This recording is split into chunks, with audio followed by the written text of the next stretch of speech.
La Asociación Sevillana de Síndrome de Asperger ha organizado unas jornadas de difusión de este trastorno de comportamiento con el objetivo de facilitar el diagnóstico precoz de la enfermedad.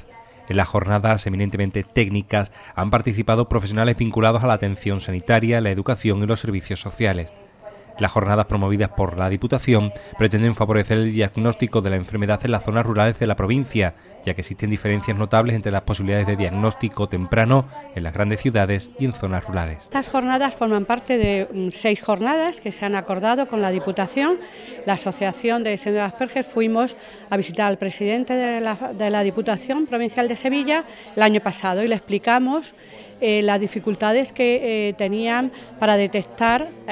los síndromes de Asperger dentro de los ámbitos escolares, sociales, y que habíamos hecho un estudio viendo que mientras que en Sevilla se detectaba el 10% de los posibles casos, según el porcentaje, se supone que hay 5 chicos Asperger o chicas por cada 1000 nacidos vivos. Entonces había en Sevilla capital y los pueblos cercanos, sí, más o menos se iba cubriendo por lo menos el 10, el 15, el 20% de esos potenciales síndromes de Asperger. Sin embargo, había muchos pueblos de la provincia donde no había ningún caso detectado y entonces nos parecía que había que hacer difusión en los pueblos más cercanos. Entonces hicimos un convenio de colaboración con la Diputación en el que hicimos la difusión a través de una guía de intervención escolar que ahora va a presentar mi compañera Marga Cotos, que es una de las psicopedagogas, para que se tuviera los colegios, tuvieran los profesores esa herramienta para trabajar con los chicos, por un lado, y por otro lado hacer la jornada de difusión que van dirigidas a profesionales que tengan la oportunidad y la capacidad para poderlo detectar. Los participantes en las jornadas han recibido pautas para la detección precoz del síndrome de Asperger. Las primeras guardan relación con la capacidad de socialización, mientras que los trastornos de comunicación o lenguaje, la rigidez mental e incluso la hipersensibilidad auditiva o los altos niveles de ansiedad nos pueden facilitar un diagnóstico. Lo más importante entre las señales de alerta, la primera es ver cómo se está relacionando con los niños de su propia edad. Es decir, la primera señal de alarma es comprobar o que incluso nos informen, porque a veces los padres no están en el colegio y no se dan cuenta de eso, pero que nos llegue la información de que nuestro hijo no juega con el resto de los niños, se siente aislado o está aislado. Ese podría ser la primera parte, porque es uno de los primeros indicios, el tema del aspecto social. El otro indicio importante sería también constatar si nuestro hijo es rígido en su comportamiento, tiene rabietas a la hora cuando ocurren cosas, cambios de planes, cuando hay algún cambio en la estructura de la casa, a veces incluso en la decoración o en su cuarto, es decir, cuando muestra una rigidez que puede derivar en una rabieta, en un enfado desproporcionado. Esa podría ser otro indicio. Otra clara característica que también detectamos en el síndrome de Asperger es si nuestro hijo se obsesiona con determinados temas durante largas temporadas y solo habla de un determinado tema, esté en la situación que esté, en el momento en que esté, hasta el punto de producir como cierto cansancio, cierto hartazgo, de decir, es que siempre estás hablando del mismo tema. Ese podría ser también otro indicio importante. Luego hay también algunas características a la hora de hablar. Si nuestro hijo en determinados momentos cuando habla pues tiene una manera peculiar, que puede ser un tono monocorde o un uso del lenguaje pedante, fuera del contexto, especialmente formalista cuando no es el contexto adecuado. Y luego también hay una serie de síntomas que podríamos decir como más externos, más físicos, que se producen también, que detectamos en el síndrome de Asperger, como pueden ser determinados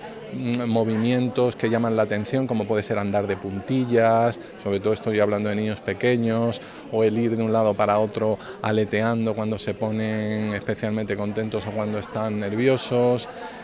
lo cual tiene también como consecuencia, suele ser una de las características que pueden causar que pueden llamar la atención y a veces pueden causar burla por parte de los compañeros, todo esto que te acabo de ir comentando. En general, el denominado síndrome de Asperger no es muy conocido, de manera que tras su diagnóstico el entorno familiar más cercano del paciente suele reaccionar de diversas formas. Un papel esencial en la socialización de la enfermedad lo desempeñan las asociaciones. La forma de reaccionar ante un diagnóstico así es muy diferente porque las personas somos diferentes. Hay quien se angustia y mete la cabeza abajo del ala y no quiere saber nada y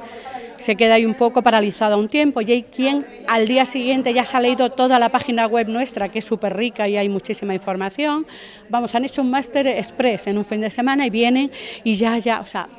hay todo un abanico, ¿no?, de formas de tomarse las cosas. En cualquier caso, hay que asimilar el diagnóstico, hay que hacer el duelo del niño no perfecto. Es decir, tú cuando estás embarazada estás esperando tener un niño perfecto de libro, ¿no? Y resulta que, bueno, pues un niño que tiene algunos déficits y que hay que hacerle un apoyo. Entonces, este trabajo es duro. Por eso, una de las cosas que ofrece la asociación son escuelas de padres. Yo llevo, por ejemplo, la de acogida, los recién diagnosticados, los de niños pequeños, y te llega la gente muy angustiada. O sea, el 90% de los casos, hombres y mujeres, el primer día que se sientan allí a contarme la historia del diagnóstico y cómo han ido, se echan a llorar. El primer día, cuando llevan un año ya están colaborando en la asociación, están en positivo, ayudando a los nuevos que llegan. De hecho, tienen los grupos los montamos como grupos de autoayuda y apoyo, tienen su grupito de WhatsApp y a los nuevos, los que ya llevan un año, los que son de segundo, como yo digo, pues ya ayudan a los nuevos y se crea un tejido asociativo muy interesante.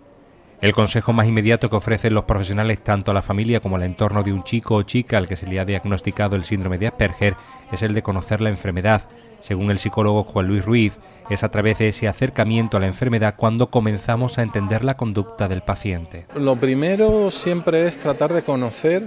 realmente lo que estamos hablando, porque es cierto que una de las características de este trastorno hasta hace unos años era su invisibilidad, en el sentido de era un trastorno que estaba invisible, que no se conocía por parte de la población general, incluso por parte de los profesionales que nos hemos dedicado a esto también. Ha sido desde hace unos cuantos años cuando ha habido una explosión, vamos a decir, de conocimiento, y por lo tanto lo primero es entender que no es fácil entender las características de estas personas y las características de este trastorno. Una vez que se entiende es bastante más fácil tratar de apoyar, tratar de entender cuáles son esas conductas que al principio llaman la atención y que en muchos casos pueden ser incluso conflictivas, pero cuando realmente se va obteniendo esa información es bastante más fácil y bastante más asequible para las familias, para las amistades, para el entorno educativo, el poder actuar de una manera, sobre todo también muy importante, coordinada, para poder apoyar en la evolución de estos chavales y estas chicas. Una parte fundamental de la jornada se ha centrado en dar a conocer los recursos con los que cuentan las familias para la detección y atención de personas con síndrome de Asperger. Lamentablemente, estos recursos también se ven recortados por la situación de crisis, aunque son especialmente importantes en educación.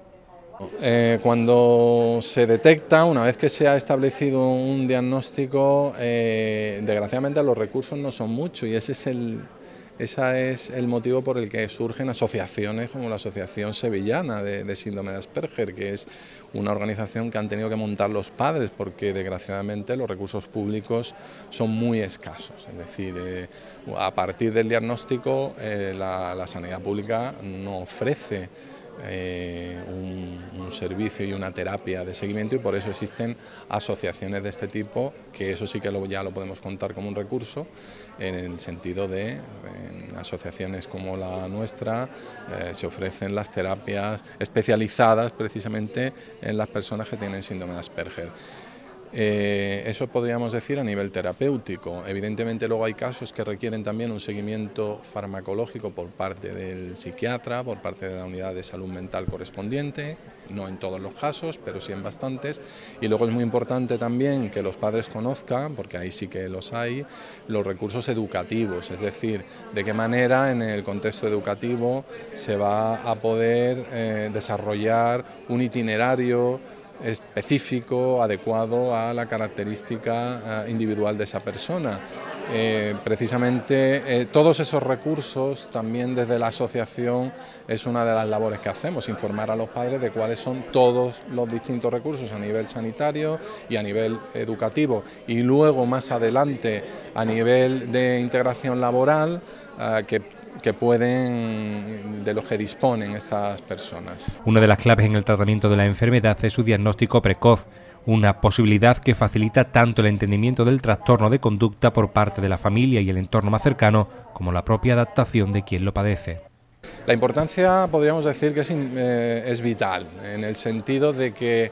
ya está más que demostrado que los diagnósticos precoces y por tanto el inicio de una terapia a edades tempranas